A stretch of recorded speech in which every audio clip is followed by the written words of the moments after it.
Hello and welcome to the Serverless Day. My name is Vigyan Jain and I'm a Senior Solutions Architect at MongoDB.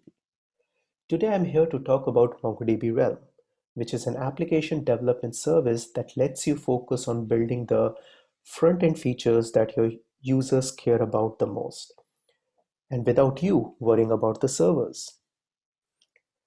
We'll start by talking a little bit about serverless and how we have approached serverless in the MongoDB cloud.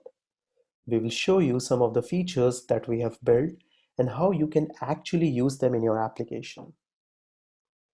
Towards the end, we got a demo to show you some of these capabilities.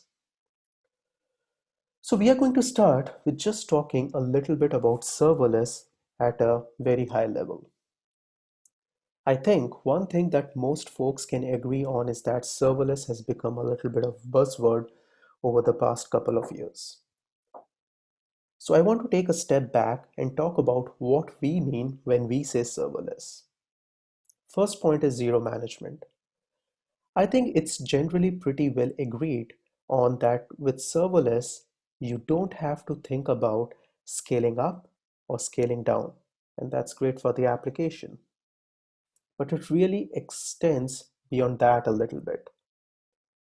So if you think about building out applications, servers, containers, it actually goes beyond scalability. And you start thinking about patching, upgrading, putting together your architecture, and also security and other best practices. Really, with our approach to serverless, we have tried to streamline not only just the scalability, but some of those other aspects as well. Now, that's not to say that you don't have to think about how performant your code is or how it interacts with other parts of your architecture. That leads to the second point, which is logic centric.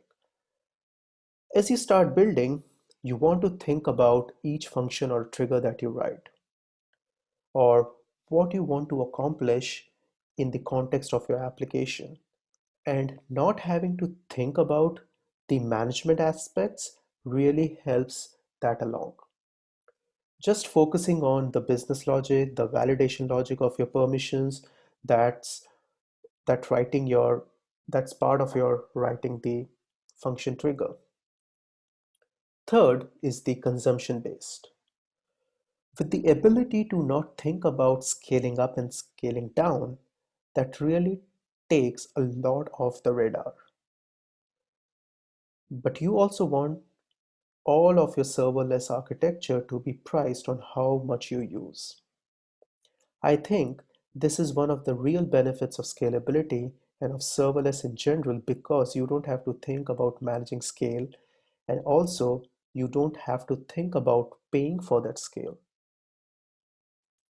So the question is, how has this influenced our approach to serverless? I just want to take a moment here to acknowledge, or if you have worked at all with some serverless services offered by MongoDB in the past, you might have heard of MongoDB Stitch. We are going to be talking about MongoDB Realm today. That's because we have recently rebranded Stitch. About a year ago, we acquired a company called Realm that builds up great mobile syncing technology, and we have integrated that into Stitch. And now we have rebranded that whole set of services as MongoDB Realm. If you're familiar with Stitch functions, Stitch triggers, we are going to talk about those. Today, we will call them Realm functions, Realm triggers, because we have rebranded. The important thing to note is that if you're familiar with those concepts, nothing really has changed here, but there are some new things to take advantage of. Mostly, it's just change in name. As we think about serverless with MongoDB Realm, there are really three key things that we try to build up to differentiate ourselves from other approaches to serverless.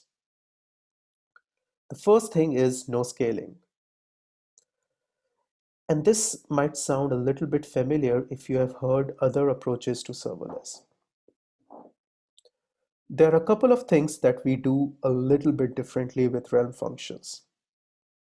First and foremost, if you have worked with serverless functions before, you might be familiar with the concept of cold calling cost, or must have thought about having to pre-warm your functions or set the level of concurrency that your functions can operate on. This is all to prevent higher latency due to serverless infrastructure spinning up. With MongoDB Realm, you don't have to think about any of those things. That's the concept that we find to be very much similar to container-based or server-based workflows. The important thing with Realm functions is you don't have to think about pre-allocating compute.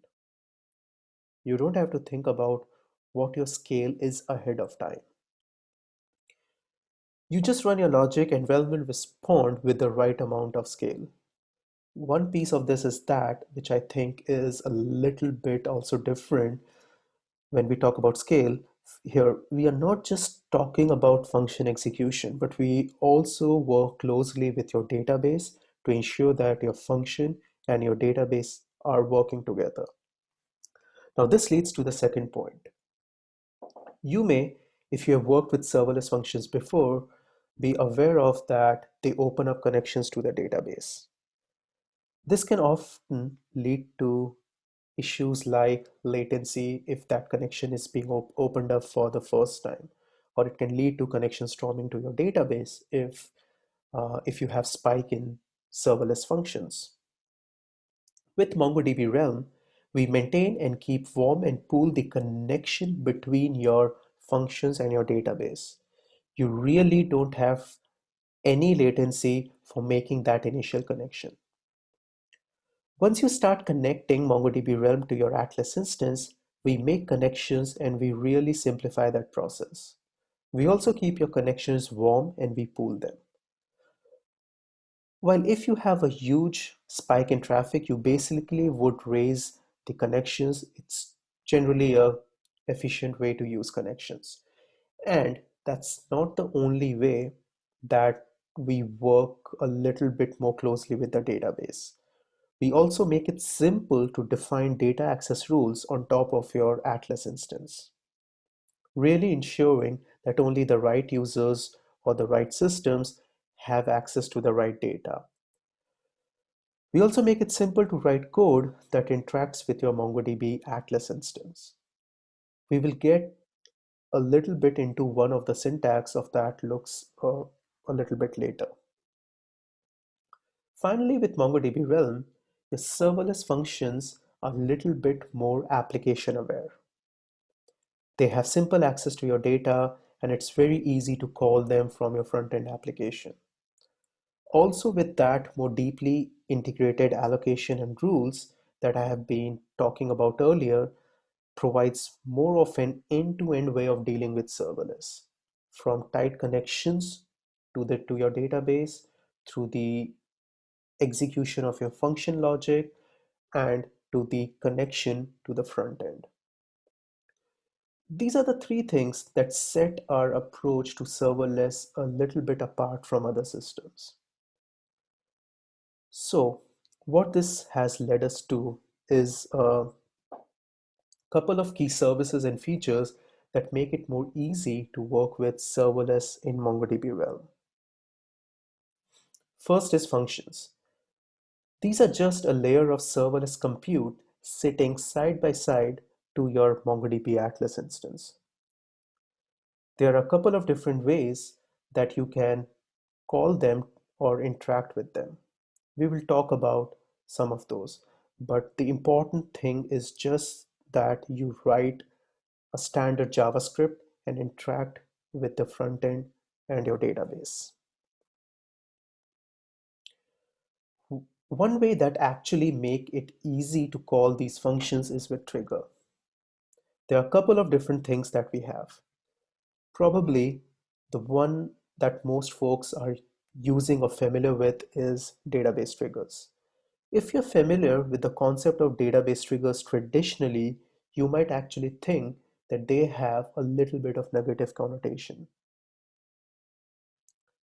Linking your data, executing on the same box that your database lives, potentially eats into the compute available or makes it tough to scale. What's nice about our approach to triggers is that the compute for your trigger lives outside of your database and they scale separately.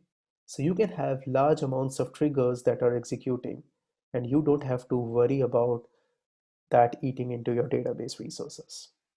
Second, we also have triggers that respond to authentication events for your application, whether it's a user signing in or signing up or being deleted.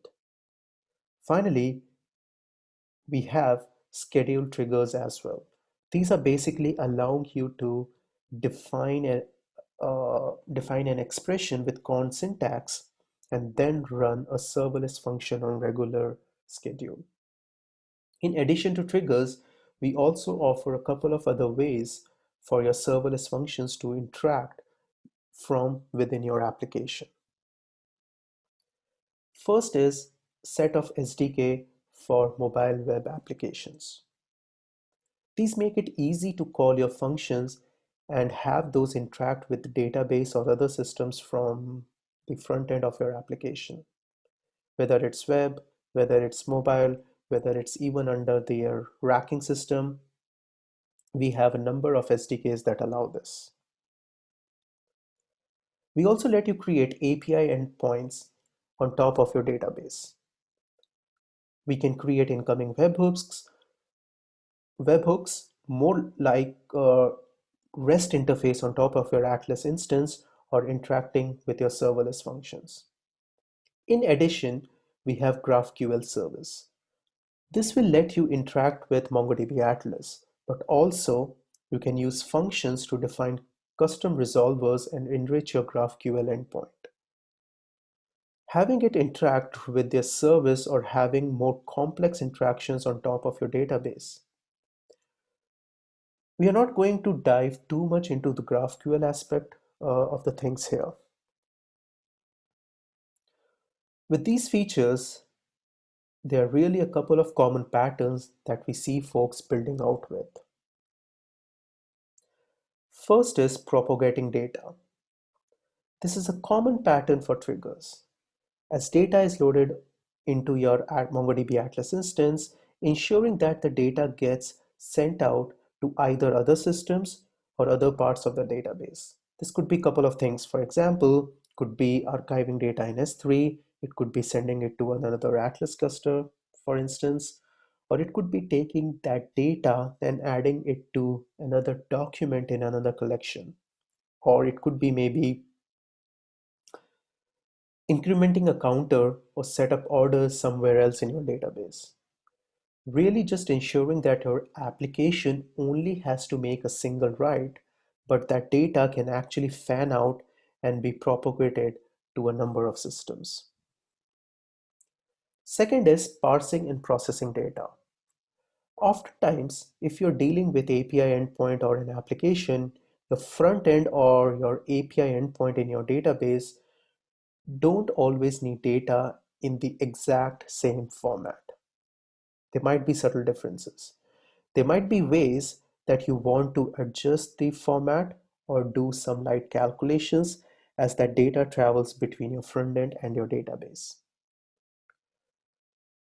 This is a great place where we see people using functions. Could be just adjusting the way that it is structured or could be something a little bit more complex.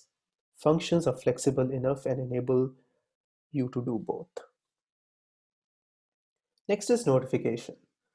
A little bit similar to propagating data, but as things change or update, data is loaded into your database, you may want to notify on some of those changes. With propagating data, it's typically something where you are taking all of the changes and you are pushing them to an external system. But with notification, you're really looking for thresholds to be met or changes to happen that flip the trigger, a specific trigger. There are a lot of different things that you can do from there. Sometimes you might want to send an alert with a system like Twilio, or send an email through SES or Mailgun. Similarly, you might want to put that on more of an event-based system, something like a Kafka or an event bridge. Regardless, that's something easy to do with functions or triggers. Finally, building out some of your event logic, really serving that layer in between your database and your application front end that makes it easy to build out your business logic and just really all of the logic that hooks up your database to your front end. Before we actually move on to the demo, I want to talk a little bit about how you actually develop with Realm functions and a couple of points on the syntax and how things are written here. At a very high level, Realm functions essentially give you standard JavaScript.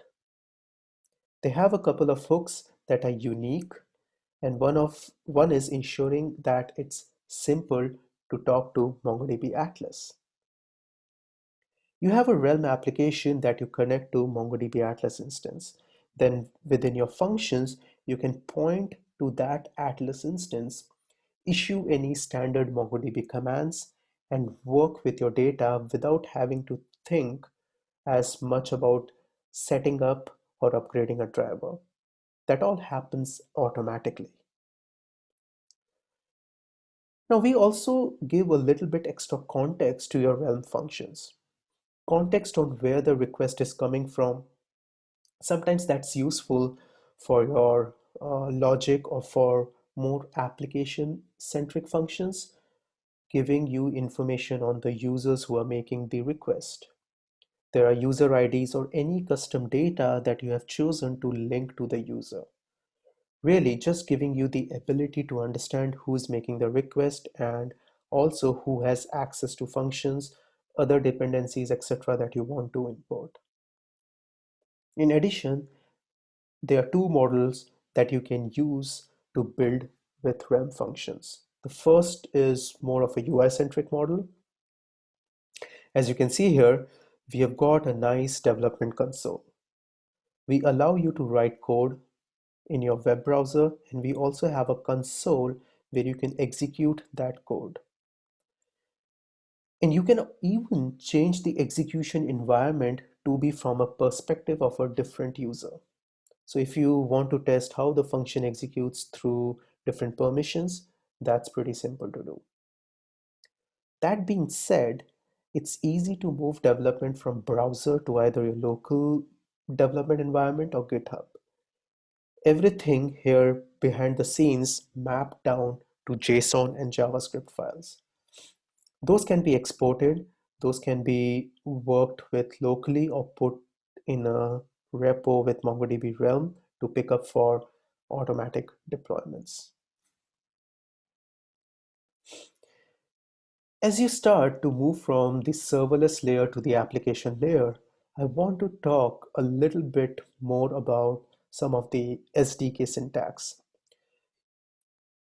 Basically, you get two really nice things with the SDKs. One, built-in authentication, so you have the ability to use that to link your front end with all the requests that you make. As I said before, that then can be also used to make decisions with your functions. It can also be used for rules, really giving you the ability to write and focus on those serverless logic, but also to have a set of data access rules backing up there. When you want to call functions, it's really just simple line here, call app.call function. Here I've got a specific function and you can pass whatever parameters you want. So now let's jump into a demo from our annual developer conference, MongoDB.live 2020. We will do a quick intro into what you can do with triggers and functions. This demo is presented by Drew DePalma, who is the product manager for MongoDB Realm. Hi, my name's Drew.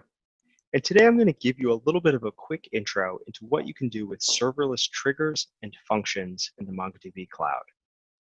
Typically, when we talk about the different things that you might build with triggers and functions, we break it down into 4 categories. First, parsing and processing data, taking data in your MongoDB cluster and changing the format a little bit as you integrate it with other parts of your application. Second, propagating data, taking data as it's loaded into MongoDB and ensuring that that data is added to another collection in your cluster or is sent to other parts of your ecosystem. The third is alerting, looking at data as it changes or is loaded into MongoDB and sending an email, a text, or maybe just an update to another system, noting that that change takes place, or looking for particular values or types of updates. And finally, integrating into your application. Really the ability to integrate your MongoDB cluster with an application without the need for a middleware or an application server. So let's actually dive a little bit deeper. Looking first at triggers in Atlas, there are a couple of neat things that you can do. So we've created a trigger here that takes updates to your collection and sends them to AWS EventBridge. Now, there are 2 types of triggers we offer in Atlas. First are database triggers, and these listen to changes to the database using MongoDB change streams. The second are schedule triggers. These are essentially functions that fire on a specific schedule that you can set with cron syntax. For this trigger, you can see that it's enabled, it's processing events in order, and we're looking at inserts and sending them directly to EventBridge. And this is really just a very simple way to integrate your database with EventBridge and build more complex event-driven architectures.